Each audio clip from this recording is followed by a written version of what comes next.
हमारा next topic है कब्रों में कुछ समानताएं। तो जो मृतक शरीर थे उनमें उनके साथ कुछ खास किस्म के मिट्टी के बर्तन दफनाए जाते थे, जिन्हें कहा गया काले लाल मिट्टी के बर्तन। यानी कि जो शव होते थे, जो मृतक शरीर होते थे, जो बॉडी होती थी, उसके साथ में क्या कुछ सामान भी दफनाया जाता था। जो मिट्टी के बर्तन होते, लाल मिट्टी के बर्तन होते और उनपे काली छपाई होती थी, यानी काले रंग के डिजाइन बनाए जाते थे। तो वो लाल काले मिट्टी के बर्तन दफनाए जाते थे उनके साथ।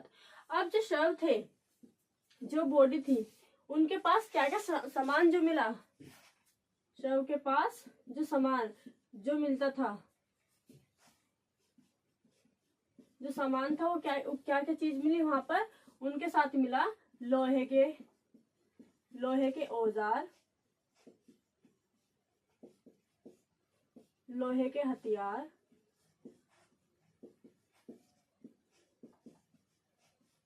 घोड़े के कंकाल और कुछ सोने के गहने भी मिले हैं उनके साथ, सोने के गहने और पत्थर के गहने। और जो उनके साथ जो सामान दफनाया जाता था, जो उनके वहां पे उनकी कब्रों में मिला है, वो क्या मिला है, वो मिला है हमें। और जो सामान यूज करते थे, इस्तेमाल करते थे अपने खाने पीने, यानी कि जो बर्तन थे खाने पीने के, जो सामान यूज करते थे, इस्तेमाल करते थे, वो भी उनकी कब्रों के साथ दफनाए गए मिले हैं। और उनका सामान, कौन सा सामान, जो वो इस्तेमाल करते थे, जो वे इस्तेमाल करते थे।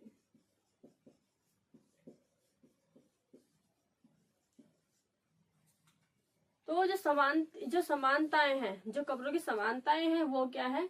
ज्यादातर जो कब्रें थी, कब्रों में क्या मिला है, उसमें लाल काली मिट्टी के बर्तन मिले हैं और सोने के गहने, पत्थर के गहने, और वहां पे लोहे के औजार, लोहे के हथियार, और वहां पर जो सामान जो इस्तेमाल करते थे, वो भी कब्रों में मिला है। और उन कब्रों में घोड़े के कंकाल भी पाए गए हैं। तो ये कब्रों की समानताएं थी। अब जो हमारा नेक्स्ट टॉपिक है, वो है हमारा लोगों की सामाजिक असमानताओं के बारे में पता करना। तो जो टॉपिक है क्या है, जो लोगों की जो सामाजिक असमानता है, जो समाज के अंदर जो असमानता है, उसके बारे में पता लगाना। तो जैसे समाज में कई तरह के लोग रहते हैं, जैसे कि अमीर लोग और गरीब लोग। अमीर और गरीब लोग रहते हैं। तो इसमें असमानता क्या होगी। जैसे जो अमीर होगा, जो अमीर का शव होगा, जो उसकी बॉडी होगी, जो उनकी कब्रें होंगी, तो उनमें ज्यादा सामान मिलेगा। और जो गरीब होंगे, जो गरीबों की कब्र होगी, उसमें क्या मिलेगा, इसमें हमें कम सामान मिलेगा। और जो अमीर होंगे, उसमें ज्यादा सामान मिलेगा। तो इसमें एक समानता ये है, जो अमीर लोग हैं उनके पास सामान ज्यादा होगा और जो गरीब लोग हैं उनके पास सामान कम होगा। तो जो पुरातात्विद ने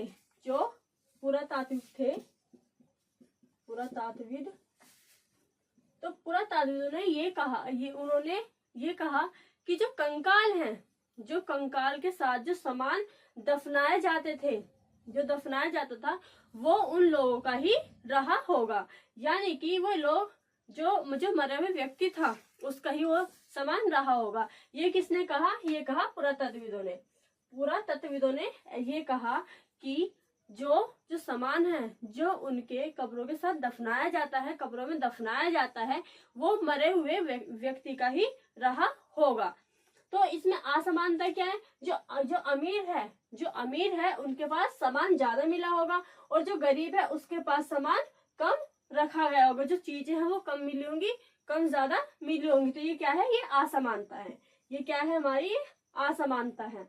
और एक जगह है ब्रह्मगिरी। ये हमारा क्या है, ये हमारा दक्षिण में। तो जो हमारा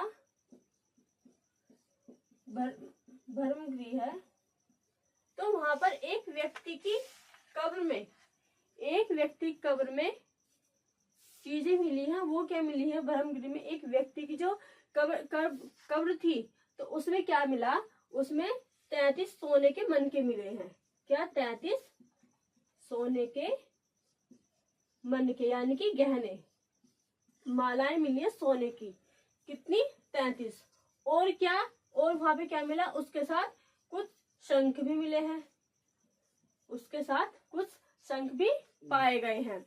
तो ये जो व्यक्ति है ये क्या होगा, इसके पास काफी सामान था, इनकी 33 सोने के मन के थे। तो इससे क्या पता चलता है कि वहां पे और एक व्यक्ति और था वहां पर, एक जो दूसरा व्यक्ति था, यानी कि एक के पास तो 33 सोने के मन के मिले हैं और कुछ शंख पाए गए हैं, लेकिन वहीं पे यानी कि ब्रह्मगिरी में ही दूसरा जो व्यक्ति था उसके पास क्या मिला है, सिर्फ मिट्टी के बर्तन,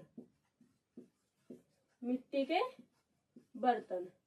तो इससे क्या पता चलता है, जो पहले वाला व्यक्ति था वो अमीर रहा होगा और जो दूसरा व्यक्ति है वो गरीब था। तो अब अमीर और गरीब जो है, अब जैसे और कौन हो सकते हैं अमीर में, जैसे कि सरदार, अमीर में सरदार, सरदार के पास भी काफी सामान मिला। और कौन? जो गरीब है, गरीब में और कौन होता था, वो होते थे अनुयायी।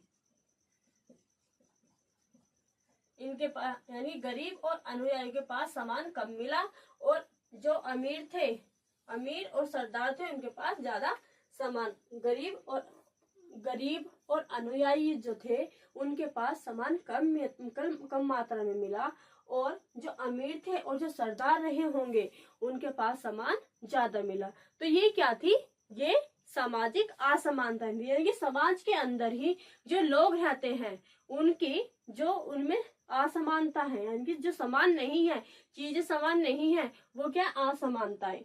तो यानी कि किसी के पास ज्यादा सामान है, किसी के पास कम सामान है। तो जो हमारा नेक्स्ट टॉपिक है वो है हमारा, क्या कुछ कब्रगाहें खास परिवारों के लिए थी। अब हमारा नेक्स्ट टॉपिक है, क्या कुछ कब्रगाहें खास परिवारों के लिए थी। तो कुछ महापाषाणों में एक से अधिक, यानी कि एक से ज्यादा क्या मिले हैं, एक से ज्यादा कंकाल मिले हैं। यानी कि महापाषाण जो पत्थर होते थे, जो कब्र होती थी, उनमें क्या है, जो कब्र है उसमें एक से ज्यादा कंकाल मिले हैं। क्या मिले? एक से ज्यादा कंकाल मिले हैं। तो जो पुरातात्विक थे, उन्होंने कहना है कि एक परिवार के लोग एक ही स्थान पर अलग अलग समय दफनाए गए होंगे।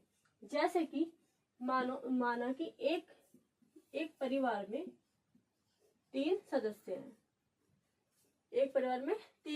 हैं, तो किसी एक की मृत्यु पहले हो जाती है। क्या होगी? इसकी मृत्यु हो गई। तो जो ये व्यक्ति था, इसको पहले कब्र में दफना दिया, लेकिन जब दूसरे व्यक्ति की मृत्यु होती है, इसी परिवार में किसी दूसरे व्यक्ति की मृत्यु होती है, तो उसे भी इसी कब्र में दफनाया जाता था। तो वो कैसे जाता था दफनाया? तो जो ये दूसरा वाला व्यक्ति था, यानी कि जिसकी मृत्यु बाद में हुई है, वो उसको पोर्ट होल के रास्ते इनमें ले जाया जाता था। इसके पोर्ट होल के रास्ते इनको ले जाया जाता था। तो पोर्ट होल क्या होते हैं? जैसे कि कब्र हैं, यानी कब्रगाहें हैं, यानी कि जो कब्रिस्तान होते हैं वो हैं।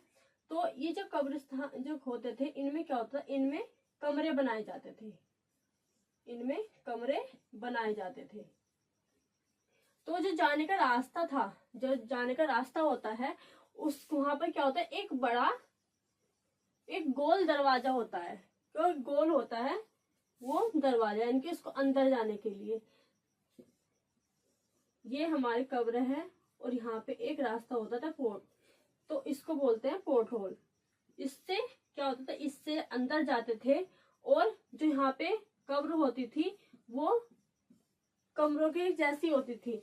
तो ये यहाँ पर सीढ़ियां भी होती थी ऊपर जाने के लिए। तो जैसे किसी व्यक्ति की मृत्यु हो जाती है, इसको दफना दिया यहाँ पर, और फिर क्या हुआ, जब दूसरे व्यक्ति की मृत्यु होती थी, फिर यहाँ से इसको लाते थे, इस पोर्ट होल के रास्ते से लाते थे, और फिर उसी स्थान पर दफना जाता था और उसको ढक दिया जाता था। तो जो पुरातात्विक थे उन्होंने यही कहा कि जो एक परिवार है, यानी कि एक परिवार में जो सदस्य हैं, एक परिवार के सदस्यों को एक ही स्थान पर अलग अलग समय दफनाया गया होगा। क्योंकि जो अलग अलग समय, यानी कि एक साथ तो मृत्यु नहीं होगी, तो जैसे कि पहले एक की मृत्यु होगी, दूसरे की मृत्यु होगी, तो इनको, यानी कि परिवार तो एक ही है लेकिन समय अलग है। वो पहले मरा और वो बाद में उसकी मृत्यु हुई, तो समय अलग अलग है, लेकिन क्या हुआ, एक ही स्थान पर, स्थान क्या है, एक ही है, और उसको वहीं पे दफनाया गया है।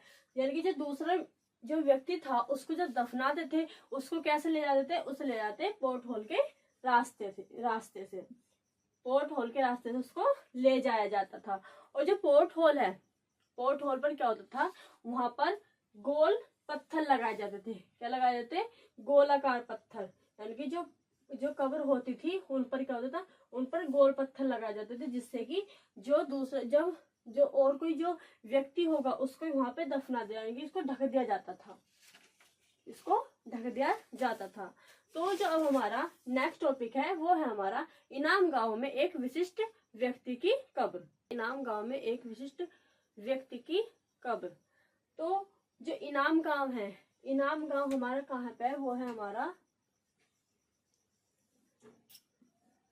महाराष्ट्र में।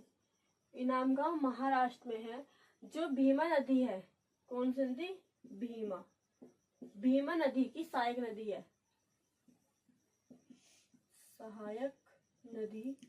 जो सहायक नदी है वो कौन सी है, वो है घोड़ जो है वो भीमा की सहायक नदी है।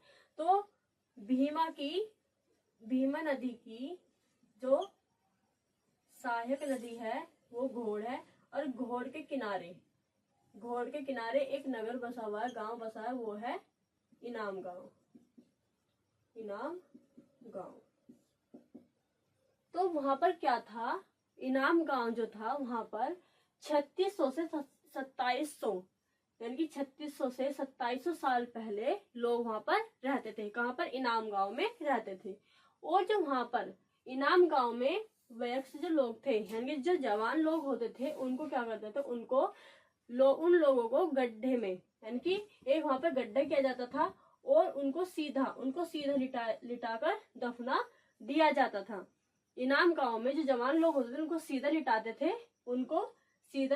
थे, और वहां पे गड्ढा खोदकर उसको सीधा लिटाकर उसको दफना दिया जाता था। और जो उसका सिर होता था, जो व्यक्ति होता था, उसका जो सर होता था वो कहाँ होता था, वो उत्तर की तरफ होती है। जैसे हमारा पूर्व, पश्चिम, उत्तर, दक्षिण, तो उसका जो सर होता था वो कैसे होता था, वो उत्तर की तरफ, यानी कि गड्ढा खोदते थे और उसको सीधा लिटाकर सिर उसका उत्तर की दिशा में होता था, और उसको फिर दफना दिया जाता था। और वहां पर इनाम गांव में क्या होता था, कई बार वहां पर लोगों को घर के अंदर ही दफना दिया जाता था। कई बार क्या होता था, घर के अंदर, यानी कि वो उनका घर है, तो जो घर के अंदर ही उनको दफना दिया जाता था। और जो शव होता था उसके साथ उसके खाने पीने के लिए, या खाने पीने का सामान भी रखा जाता था। किसके साथ, शव के साथ, जो इनाम गांव में घर के अंदर जो शव दफनाए जाते थे। अब जो इनाम गांव में विशिष्ट व्यक्ति है, जो सबसे अलग है, वो क्या है, एक विशिष्ट व्यक्ति है। तो उसका क्या था, जो इनाम गांव है, ऐसा अनुमान लगाया जाता है कि जो वो व्यक्ति था वो इनाम गांव में सबसे अमीर रहा होगा। वो अमीर रहा होगा कैसे, क्योंकि जो उसका घर था, उसके घर में क्या थे, उसके घर में 5 कमरे थे, यानी कि जो उसका मकान था वो 5 कमरे वाला था और उसके आंगन में एक क्या था, एक उसको चार पांव वाले संदूक में उसको दफनाया गया था। यानी कि जो व्यक्ति था उसको उसका जो घर था, उसका जो मकान था, उसके आंगन में, यानी कि ये मकान है, मकान के आंगन में क्या हुआ था, उसको 4 पैर वाला एक संदूक था। क्या था? एक संदूक था, मिट्टी का संदूक था और उसको यहाँ पर दफनाया गया था, उसके आंगन में दफनाया गया था। और जो उसके पैर थे वो क्या थे, उसके पैर मुड़े हुए थे। यानी कि वो व्यक्ति है जो उसके पैर थे वो मुड़े हुए थे। और क्या था कि जो उसका घर था, जो वो व्यक्ति था उसका घर क्या था, इनाम गांव जो था उसके बीचों बीच था, उसका घर बीचों बीच था। और यानी कि जो बस्ती थी, इनाम गांव जो था, बस्ती जो थी, उसका घर कहाँ था, बस्ती के बीचों बीच था। और वहां पर उसके घर में क्या था, वहां पे एक अनाज का गोदाम भी था। यानी कि जो उसका घर था उसमें एक अनाज का गोदाम भी था। उसका घर 5 कमरों वाला था, 5 कमरों वाला घर था। और उसको उसके घर के ही आंगन में मिट्टी के संदूक में दफनाया गया था। और उस व्यक्ति के पैर मुड़े हुए थे। उस व्यक्ति के आंगन यानी कि जो घर था उसमें एक क्या था, एक अनाज का गोदाम था और उसका घर बस्ती के बीचों बीच था। तो जो हमारा नेक्स्ट टॉपिक है वो है हमारा नाम गांव के लोगों के काम धंधे। तो जो पुरातात्विकों को इनाम गांव में कुछ साक्ष्य मिले हैं, जैसे कि कुछ अनाजों के साक्ष्य और जानवरों के साथ और कुछ फलों के साक्ष्य। तो पुरातात्विक जो बीजों के साक्ष्य मिले हैं वो किस किस चीज के मिले हैं, वो मिले हैं गेहूं के, चावल, जौ, मटर, तिल, दाल और बाजरा। इन सब के वहां पर क्या मिले हैं, वो वहां पर कुछ साक्ष्य मिले हैं। और कुछ जानवरों के साक्ष्य, जो जानवर की हड्डी थी, जानवर की हड्डियों के साक्ष्य मिले हैं। जैसे कौन कौन से जानवर थे और कौन कौन से पक्षी थे जो उनके साक्ष्य मिले हैं। तो जो जानवर थे, गाय, भैंस, बैल, बकरी, घोड़ा, गधा, सांभर, सुअर, हिरण, कृष्णमृग और नेवला, चिड़िया, जो चिड़िया पक्षी के भी, और कुछ मछली, केकड़ा और कुछ कछुए और घड़ियाल। इन सभी जानवर और पक्षियों के वहां पर पुरातात्विकों को वहां पर उनकी हड्डी के साक्ष्य मिले हैं। अब जो ये बीज थे, जो अनाज के बीज जो थे, और तत्व कहना है कि या तो वो जानबूझकर वहां पर गिराए गए हैं या फिर वो गलती से गिर गए हैं। और वो जो लोग थे इनाम गांव में, जो लोग थे उनके काम क्या थे, और कुछ फलों को भी वो इकट्ठा करते थे, जैसे कि बेर, रसभरी, जामुन, आंवला और खजूर। इन सबको क्या करते थे, इन सबको वो इकट्ठा करते थे, इन सबको वो इकट्ठा करते थे। और वहां पर यानी कि जो हड्डी है, जो इनाम गांव में जो जानवरों की हड्डी मिली है, उस पर क्या मिले हैं, उन पर निशान मिले हैं। यानी कि ऐसा अनुमान लगाया जाता है कि जो वो लोग थे वो उन जानवरों को खाते होंगे। यानी कि जो हड्डियां हैं, जो हड्डियां जो थी उन पर काटने के निशान मिले हैं, काटने के निशान, हड्डियों पर काटने के निशान मिले हैं। तो ऐसा माना जाता, ऐसा अनुमान लगाया जाता है कि जो वहां के जो लोग थे उन जानवरों को वो खाते होंगे। तो जो हमारा चैप्टर था वो अब होता है खत्म और हम मिलते हैं अगले चैप्टर में।